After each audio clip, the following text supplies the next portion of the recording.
Hello ആൾ, ഉറക്കക്കുറവാണോ നിങ്ങളുടെ പ്രശ്നം?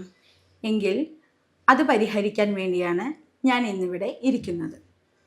ഉറക്കക്കുറവ് കൊണ്ടുള്ള ലക്ഷണങ്ങൾ, എങ്ങനെ ഉറക്കക്കുറവ് പരിഹരിക്കാം എന്നൊക്കെയാണ് ഞാൻ ഇന്ന് ഈ വീഡിയോയിൽ പറയാൻ പോകുന്നത്. ഞാൻ doctor Meera, doctor Basil's homoeopathic hospital, Pandikkad, Nadakkavu.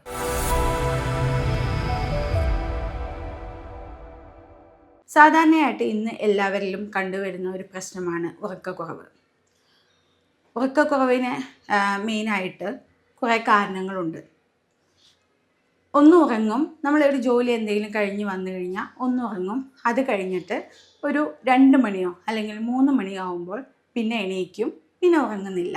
ഈ ഒരു അവസ്ഥയാണ് ഇന്നത്തെ കാലത്ത് എല്ലാവരിലും കണ്ടുവരുന്നത്. ഇത് മെയിനായിട്ടുള്ള കാരണം മെൻ്റൽ സ്ട്രെസ്സ് അല്ലെങ്കിൽ എന്തെങ്കിലും ശാരീരികമായ ബുദ്ധിമുട്ടുകൾ എന്നിവ കൊണ്ടാണ്. മുൻപ് ഈ ഒരു അവസ്ഥ 60 വയസ്സിന് മുകളിലുള്ളവർക്കായിരുന്നു. പക്ഷേ ഇന്ന് 25 വയസ്സ് മുതലുള്ള എല്ലാ യുവതി യുവാക്കളിലും ഇത് കണ്ടുവരുന്നുണ്ട്. പലർക്കും ഒരു സംശയം, എല്ലാവർക്കുമുള്ള ഒരു സംശയമാണ്, ഉറക്കക്കുറവ് എന്ന് പറയുന്നത് ഒരു രോഗാവസ്ഥയാണോ? അത് എങ്ങനെ പരിഹരിക്കും? അത് പരിഹരിച്ചാൽ മാറുന്ന ഒന്നാണോ എന്ന്. സാധാരണയായിട്ട് ഇതൊരു ഉറക്കക്കുറവ് എന്ന് പറയുന്നത് ഒരു രോഗാവസ്ഥയാണ്. ഇതിന് പറയുന്ന ഒരു പേരാണ് ടെർമിനൽ ഇൻസോംനിയ. ടെർമിനൽ ഇൻസോംനിയ വരാനുള്ള കാരണങ്ങൾ പലതാണ്. അതേതൊക്കെയെന്ന് വിശദീകരിക്കാം. 1. Mental stress.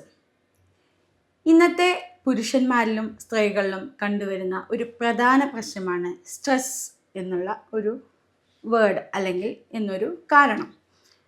അത് ഒന്നുകിൽ ജോബ് മുഖേന ഉണ്ടാകുന്ന സ്ട്രെസ്സാവാം, അല്ലെങ്കിൽ വീട്ടിൽ എന്തെങ്കിലും പ്രശ്നങ്ങളെ കൊണ്ടാവാം, അല്ലെങ്കിൽ ഒരുപാട് നേരം ഉറക്കം ഉണച്ച് പിന്നെ ഉറക്കം കിട്ടാത്തൊരവസ്ഥയും കൊണ്ട് സ്ട്രെസ്സ് വരാം, അല്ലെങ്കിൽ എന്തെങ്കിലും ലവ് അഫെയർസ് കാരണം ഉണ്ടാകുന്ന സ്ട്രെസ്സാവാം, അല്ലെങ്കിൽ എന്തെങ്കിലും കാരണങ്ങളെ കൊണ്ട് സ്ട്രെസ്സ്, ടെൻഷൻ, അല്ലെങ്കിൽ ജോബിനെ കൊണ്ട് വർക്കിനെ കൊണ്ടുണ്ടാകുന്ന സ്ട്രെസ്സാവാം. അങ്ങനെ എന്തുമാവാം കാരണങ്ങൾ. പക്ഷേ ഈ സ്ട്രെസ്സ് നമ്മൾ ഉറങ്ങിക്കിടക്കുമ്പോൾ നമ്മളെ ഉപബോധ മനസ്സിൽ വന്ന് കിടക്കുകയും അത് പിന്നീട് നമ്മളെ ഉറക്കത്തെ ബാധിക്കുകയും ചെയ്യുന്നു. അതിനൊരു ഉദാഹരണം പറയുകയാണെങ്കിൽ, നമ്മൾ സാധാരണയായിട്ട് ഒരു 7 മണിക്കൂർ ഉറങ്ങേണ്ട ആളാണ്. അപ്പോൾ നമ്മൾ ഉറങ്ങിക്കൊണ്ടിരിക്കുന്ന സമയത്ത് പെട്ടെന്ന് ഒരു 2 മണിയാകുമ്പോൾ കണ്ണ് തുറക്കുന്നു. അതേപോലെ നമ്മളുടെ മനസ്സിലോട്ട് ഈ ചിന്തകളൊക്കെ വരുന്നു. പിന്നെ നമുക്ക് ഇതിനെ പറ്റിയുള്ള ചിന്തകളാണ് രാവിലെ വരെ ഉറക്കമില്ലാതെ ഇതിനെപ്പറ്റി ചിന്തിച്ച് ഓവർ തിങ്കായി, പിന്നെ അത് പുലർച്ചെയായി, പിന്നീട് നമുക്ക് ഉറക്കം വരും. രാവിലെ എണീക്കുമ്പോൾ അതേപോലെ തന്നെ ഒരു ഉഷാറുണ്ടാവില്ല, ഒന്നും ചെയ്യാനുള്ള ഒരു ഇൻട്രസ്റ്റ് ഉണ്ടാവില്ല, എപ്പോഴും ഉറക്കം തൂങ്ങുന്ന ഒരവസ്ഥ വരിക. ഇതൊക്കെ ഈ മെൻ്റൽ സ്ട്രെസ്സ് അല്ലെങ്കിൽ ഈ ഒരു കാരണം കൊണ്ട് വരാവുന്നതാണ്. അതേപോലെ മറ്റൊരു കാരണമാണ് ശാരീരിക പ്രശ്നങ്ങൾ. അതായത് രാത്രി മൂത്രമൊഴിക്കുന്ന ഒരു അവസ്ഥ. നമ്മൾ കിടക്കുമ്പോൾ ധാരാളം വെള്ളം കുടിച്ചു കഴിഞ്ഞിട്ട് ഒരു പുലർച്ചെ 2 മണിയാകുമ്പോൾ മൂത്രം ഒഴിക്കാൻ എണീക്കും. പിന്നെ മൂത്രം പാസ് ചെയ്ത് കഴിഞ്ഞ് തിരിച്ചു വന്ന് കിടന്നുറങ്ങുന്ന സമയത്ത് ഉറക്കം നഷ്ടപ്പെടും. ഇതും ഒരു കാരണമാവാം. സാധാരണയായിട്ട് നമ്മുടെ ബ്രെയിൻ അല്ലെങ്കിൽ ശരീരം ഒരു ബയോളജിക്കൽ പാറ്റേൺ അല്ലെങ്കിൽ ഒരു സൈക്കിൾ വഴിയാണ് നമ്മുടെ ബ്രെയിനിന് സ്ലീപ്പിംഗ് പാറ്റേൺ ഉണ്ട് നമുക്ക് ശരീരത്തിന്. ആ സ്ലീപ്പിംഗ് പാറ്റേണിൽ അല്ലെങ്കിൽ ആ സ്ലീപ്പിംഗ് സൈക്കിൾ എന്തെങ്കിലും വ്യത്യാസം വരുമ്പോൾ ആണ് സാധാരണയായിട്ട് ഈ ഉറക്കക്കുറവ് വരുന്നത്. ഒരു ഉദാഹരണം പറയുകയാണെങ്കിൽ, നമ്മൾ എല്ലാ ദിവസവും രാവിലെ 6 മണിക്ക് എണീക്കുന്ന ഒരാൾ രാത്രി ഒരു 10 PM ആകുമ്പോഴത്തേക്ക് ഉറങ്ങുന്ന ഒരാൾ, സ്വാഭാവികമായിട്ടും നമ്മൾ കിടന്നുറങ്ങുമ്പോൾ ആ രാവിലെ 6 മണിക്ക് നമ്മൾ എണീക്കുകയും ഒരു 10 മണിയാകുമ്പോൾ നമുക്ക് സ്വാഭാവികമായിട്ടും ഉറക്കം വരികയും ചെയ്യുന്നു. ഇതൊരു സ്ലീപ്പ് സൈക്കിളാണ്. പക്ഷേ ഈ നേരെ മറിച്ച് ഈ 10 മണിക്ക് ദിവസേന കിടന്നുറങ്ങുന്ന ഒരാൾ വല്ല മൊബൈലിലോ അങ്ങനെ എന്തെങ്കിലും കളിച്ച് ചിലപ്പോൾ അത് 1 മണിയോ 2 മണിയോ വരെയൊക്കെ എക്സ്റ്റെൻഡ് ആവുകയാണെങ്കിൽ പിന്നീട് നമുക്ക് കിടന്നുറങ്ങാൻ പറ്റാതെ വരികയും അത് നമുക്ക് ഉറക്കമില്ലായ്മ എന്നൊരു ഘട്ടത്തിലേക്ക് പോവുകയും ചെയ്യുന്നു. അതേപോലെ തന്നെയാണ് മൂത്രമൊഴിക്കുന്ന കേസ്. നമ്മൾ ധാരാളം വെള്ളം കുടിച്ച് ഒരു 2 മണി നമ്മൾ കിടന്നുറങ്ങും. ഒരു 2 മണിയാവുമ്പോൾ നമ്മൾ എണീക്കുന്നു, മൂത്രമൊഴിക്കുന്നു.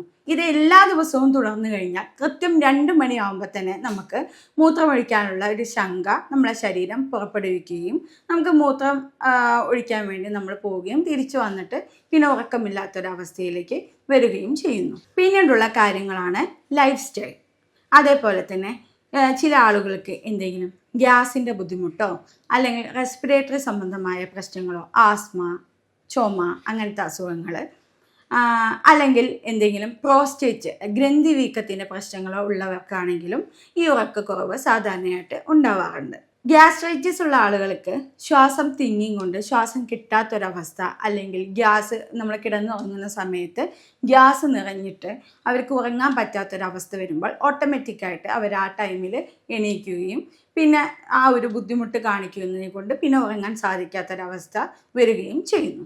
വല്ലപ്പോഴും വരുന്ന ഉറക്കക്കുറവ് നമ്മളെ ശരീരത്തിന് വലിയ പ്രശ്നങ്ങളൊന്നും ഉണ്ടാക്കില്ല. പക്ഷേ ഈ രീതി തുടർന്നാൽ പല പ്രശ്നങ്ങളും, പല ആരോഗ്യ പ്രശ്നങ്ങളും നമ്മളെ ശരീരത്തിന് പിടിപെടാവുന്നതാണ്. സാധാരണയായിട്ട് ഉറക്കക്കുറവ് ഉണ്ടാകുന്ന ആളുകൾക്ക് ഉണ്ടാകുന്ന കുറച്ച് ലക്ഷണങ്ങളുണ്ട്. അതിൽ ഒന്നാമത്തെ ലക്ഷണമാണ് തലയ്ക്ക് പെരുപ്പ്. BP, ഷുഗർ എന്നീ അസുഖങ്ങളുള്ള ആളുകൾക്ക് ഉറക്കം പൂർണ്ണമായിട്ട് കിട്ടാതെ വരുമ്പോൾ തലയ്ക്ക് ഒരു മരവിപ്പ് പോലെ ഫീൽ ചെയ്യും. അതേപോലെ ഉറക്കം പൂർണ്ണമായി കിട്ടാത്ത ആളുകളിൽ തലവേദന ഉണ്ടാക്കും. അതേപോലെ ചിലർക്ക് ഒരു ജോലിക്കൊക്കെ പോകുന്ന ആളുകളാണെന്നുണ്ടെങ്കിൽ ഉറക്കം പൂർണ്ണമായിട്ട് കിട്ടിയില്ലെങ്കിൽ അവിടെ ഇരുന്ന് ഉറക്കം തൂങ്ങുന്നൊരവസ്ഥ, ബോഡി പെയിൻ, മസിൽ പെയിൻ, ഇങ്ങനെ പല ലക്ഷണങ്ങളും ഉറക്കം കുറവിനെ കൊണ്ട് കാണിക്കാറുണ്ട്. ഇനി ഈ ഉറക്കക്കുറവ് എങ്ങനെ പരിഹരിക്കാമെന്ന് നോക്കാം. ആദ്യമായിട്ട് ഞാൻ മുൻപ് പറഞ്ഞ പോലെ തന്നെ ചില ശാരീരിക പ്രശ്നങ്ങൾ ഉള്ളവരാണ് നിങ്ങളെങ്കിൽ, അതായത് നിങ്ങൾക്ക് എന്തെങ്കിലും പ്രോസ്റ്റേറ്റിൻ്റെ പ്രശ്നമോ, ആസ്മ സംബന്ധമായ പ്രശ്നമോ, ഗ്യാസ്ട്രിക് കംപ്ലയിൻസോ, അല്ലെങ്കിൽ ഗ്രന്ഥി വീക്കമുള്ള ആളുകളാണോ എങ്കിൽ നിങ്ങൾ ആദ്യം ആ കാരണത്തെ ചികിത്സിച്ച് മാറ്റാൻ വേണ്ടി നോക്കുക. ആ കാരണം എന്താണെന്ന് കണ്ടെത്തി എന്തുകൊണ്ട് നിങ്ങൾ ഉറങ്ങുന്നില്ല ആ കാരണം കണ്ടെത്തിയിട്ട് അതിന് ചികിത്സ തേടുക. രണ്ടാമതായിട്ട് ഉറക്കത്തിൻ്റെ ചിട്ടയിൽ വ്യത്യാസം വരുത്തുക. പരമാവധി നേരത്തെ കിടന്നുറങ്ങാൻ വേണ്ടി നോക്കുക. നേരത്തെ കിടന്നുറങ്ങി നേരത്തെ എണീക്കുന്ന ഒരു സൈക്കിൾ അല്ലെങ്കിൽ ആ ഒരു പ്രോസസ്സ് തുടരാൻ വേണ്ടി ശ്രദ്ധിക്കുക. മൂന്നാമതായി നിങ്ങൾ കിടക്കുമ്പോൾ എപ്പോഴും ലൈറ്റ് ഓഫ് ചെയ്യുകയും അതേപോലെ നിങ്ങൾ മൊബൈൽ എന്തെങ്കിലും ഉപയോഗിച്ചിട്ടാണ് നിങ്ങൾ കിടന്നുറങ്ങുന്നത് എങ്കിൽ അത് നിർത്തുക. അതായത് നിങ്ങൾ മൊബൈൽ ഉപയോഗിച്ചിട്ട് ഒരുപാട് നേരം സ്ക്രീൻ ടൈം ചിലവാക്കുകയാണെങ്കിൽ അത് ചിലപ്പോൾ ഉറക്കക്കുറവിന് വേണ്ടി സഹായിക്കുന്നു. പിന്നെ അതുമല്ല, നമ്മളെ ബ്രെയിൻ, അല്ലെങ്കിൽ ഞാൻ നേരത്തെ പറഞ്ഞ പോലെ നമ്മളെ ഉറക്കത്തിന് വേണ്ടി സഹായിക്കുന്ന ഒരു ഹോർമോണാണ് മെലാറ്റോണിൻ. നമ്മളെ മൊബൈലിൻ്റെ ഉപയോഗം കൂടുതലായി കഴിഞ്ഞാൽ ഈ മെലാറ്റോണിൻ എന്ന ഹോർമോണിൻ്റെ പ്രൊഡക്ഷൻ കുറയുകയും പിന്നെ ഉറക്കമില്ലായ്മ എന്നൊരു രോഗാവസ്ഥയിലോട്ട് അത് മാറുകയും ചെയ്യും. പിന്നെ നാലാമതായി പറയുമ്പോൾ ഉറങ്ങുമ്പോഴുള്ള ചുറ്റുപാട്.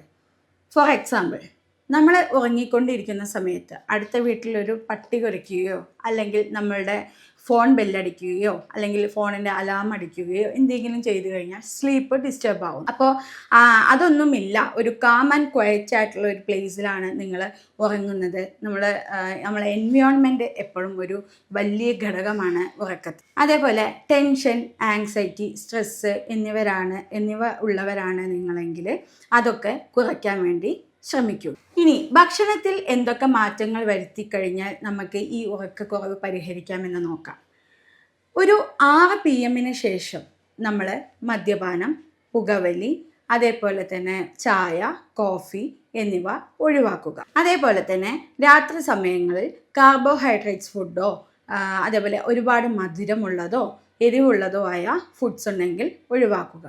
ഒരുപാട് ഭക്ഷണത്തിൽ ഫ്രൂട്ട്സോ സാലഡ്സ് ആയിട്ടോ അല്ലെങ്കിൽ ഒരുപാട് വെജിറ്റബിൾസൊക്കെ ആഡ് ചെയ്യാൻ വേണ്ടി ശ്രമിക്കുക.